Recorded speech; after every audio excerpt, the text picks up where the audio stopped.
Thank you for joining me for this presentation on consumer preferences for sustainable products. My name is Tina Nguyen, and my student ID is 7952271. This research is for the course Marketing 2348, Marketing Research and Strategies, with a date of October 2nd, 2025.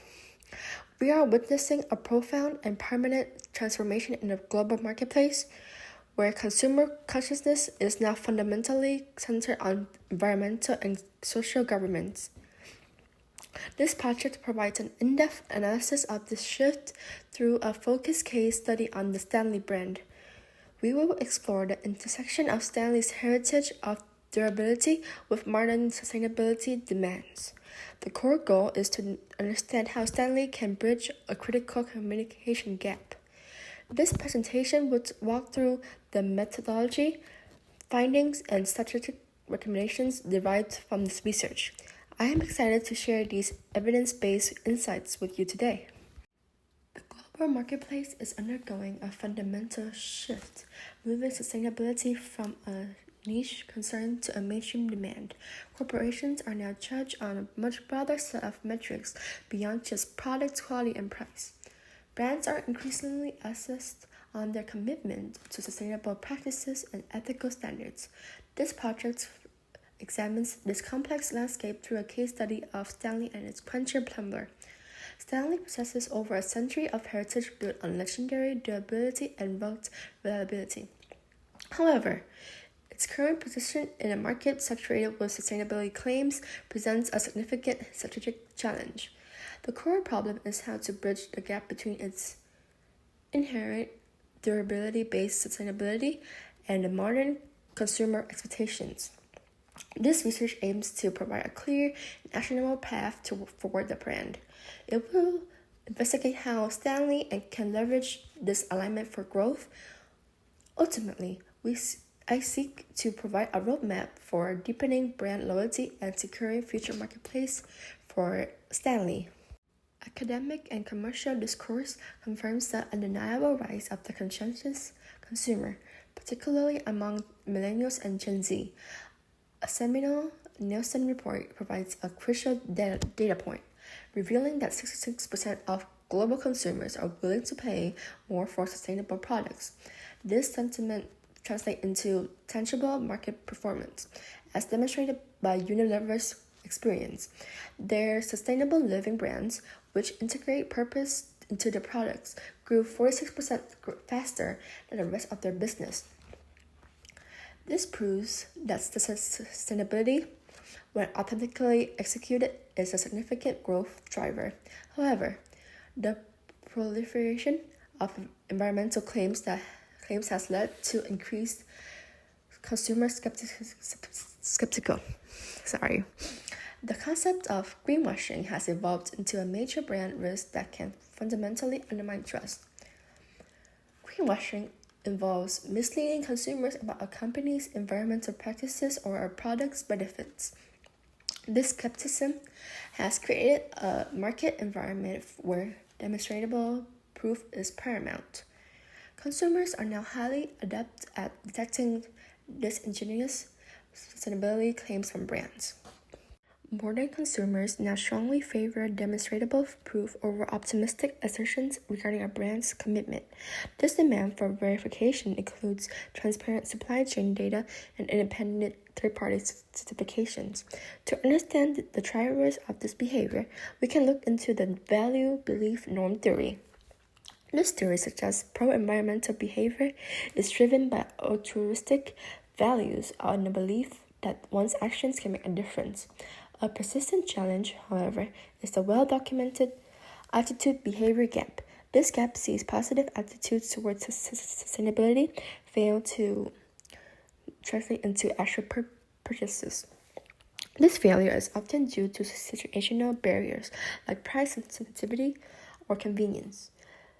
For durable goods like Stanley's, the sustainability equation is uniquely defined by a longevity imperative. The most sustainable, durable product is unequivocally the one that lasts the longest. Therefore, Stanley's primary challenge is to communicate its inherent durability as a powerful form of modern environmental consciousness. This study employed a comprehensive mixed methods approach to ensure valid and reliable findings. The process began with an extensive phase of secondary research to establish a foundational understanding. This involved a systematic review of academic literature from scholarly websites like Google Scholar and Chester. I used carefully selected keywords such as sustainable consumer behavior and greenwashing to identify relevant studies. This academic review was supplemented by a thorough industry and market analysis. I utilized reports from leading firms like Mintel and Euromonitor to understand market size and trends. Furthermore, I gathered comparative intelligence by analyzing the public communications of rivals like Yeti and the Hydro Flask. Stanley's own sustainability disclosures on its websites were also meticulously analyzed. This multi-faceted secondary research provided the essential context for the primary research phase. It helped to frame the specific questions that needed to be answered through original data collection. The primary research phase centered on a sophisticated quantitative online survey. This survey was carefully designed and distributed to a targeted sample of 300 consumers.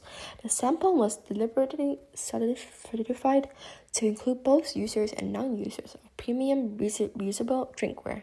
The survey instrument used a combination of Likert scales and multiple choice questions. It gathered comprehensive data on demographics, purchasing behaviors, and sustainability attitudes. It also measured key Stanley-specific brands, perceptions, and trust levels in various claims. Beyond the survey, a framework for hypothetical observational research was developed. This framework proposed observing consumer behavior in retail environments like Target or REI. It was designed to know patterns like time spent reading sustainability labels at the point of sale. While not executed, this framework provides valuable direction for future research initiatives. The quantitative data was subjected to an analytical process using statistical techniques. The analysis began with descriptive statistics to understand central tendencies and distribution patterns. Cross-tabulation analysis revealed significant demographic variations in attitudes towards sustainability. For instance, 45% of the 18 to 25 age group saw sustainability as a primary driver, compared to a 22% overall average. Correlation analysis found a moderate positive relationship between willingness to pay a premium and trust in third-party certifications. Building on this, an advanced market segmentation analysis was conducted using cluster analysis. This technique successfully identified 3 distinct consumer segments within the market. The first segment was identified as the ethical advocates, constituting 28% of the sample. The second and the largest segment was characterized as the quality-conscious pragmaticists at 45%. The third segment was described as the brand-driven social consumers, making up the remaining 27%.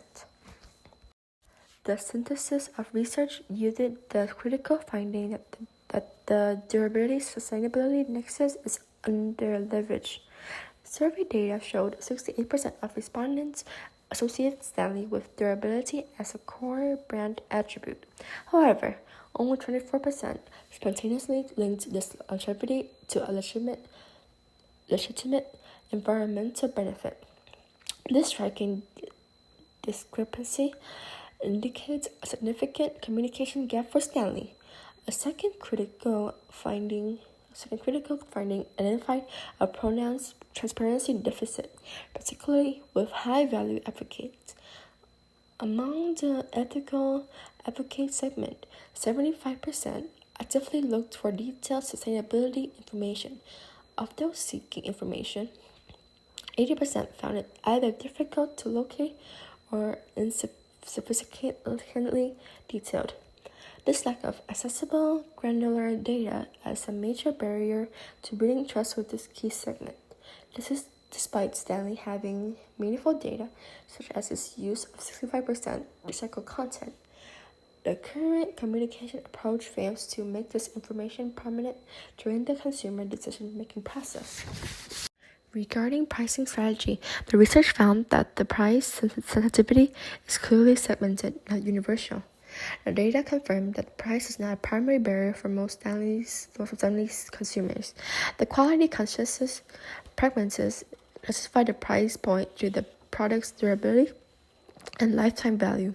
Notably, the ethical advocates report the highest willingness to pay a premium for verified features. This segment is willing to pay an average of 18% or more for advanced sustainable attributes. This aligns with broader industry data showing sustainability marketed products consistently command price premiums. Finally, the research confirmed that the immense power of social proof as a marketing vector. A significant 55% of respondents under 35 first discovered Stanley through organic social media like TikTok. This existing channel represents a massive underutilized opportunity for seeding sustainability narratives. Stanley's current social media presence has not yet been fully leveraged for this substantive messaging. Now, let's go to my recommendations. So, my first recommendation is to launch a Sustainable by Design transparency initiative. This initiative would systematically build credibility by moving from implicit claims to explicit data disclosures. A specific action is to introduce clear sustainability facts labels directly on product packaging. These labels should detail the percentage of recycled stainless steel and the product's carbon footprint. This physical labeling would be complemented by a digital product access via QR codes, which the QR code would link to a dedicated website with deeper supply chain and manufacturing ethics information. A second crucial action is to actively pursue recognized third-party certification, such as the UL Ecologo. This provides independent, credible validation of Stanley's environmental claims. It effectively neutralizes potential skepticism and differentiates the brand in a crowded market. This directly addresses the research finding linking certification trust to a willingness to pay more. My second recommendation is to fundamentally reframe the core brand narrative to sustainability built to last. This means actively connecting its heritage of durability to contemporary sustainability values. This reframing should be executed through a coordinated marketing campaign across multiple channels. It requires developing segment-specific messaging tailored to different consumer motivations. For quality-conscious pragmatists, frame sustainability as the logical outcome of superior, long-lasting engineering. For ethical advocates, provide deep technical details and certifications in targeted content. For brand-driven social consumers, collaborate with influencers to create stylish, shareable content. This content should interrogate the sustainability built to last message into the product's aesthetic appeal. This strategy leverages the proven power of social proof to disseminate the message organically. It finally addresses the identified communication gap between durability and modern environmental benefit.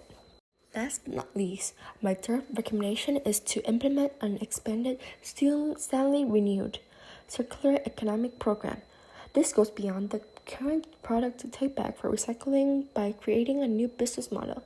The program will professionally refurbish products that remain in good condition, decertified program. The certified refurbished products would then be resold at a discounted price point. This creates a tangible, visible demonstration of the company's environmental commitment. It effectively closes the resource loop in a way consumers can understand and participate in. This initiative can also engage customers directly in the brand's sustainability mission. Furthermore, it has the potential to reach more price-sensitive consumer segments. All in all, Stanley's century-long durability is its most authentic sustainability story, but it is under-optimized. By implementing these strategies, Stanley can transcend its trend status and solidify its position as a timeless, responsible market leader. And last but not least, of course, I have my references. I have also submitted my document, which include all of these links. All of these links work, and I'm so sorry if there's any problems during the presentation. I have a very weird disease or a problem when I was a kid, when I was a baby, which affected my voice, my vocal cords, and I can it's really difficult for me to speak sometimes, but I have tried controlling it, but obviously for obvious reasons I cannot control it 100% of the time. I'm so sorry.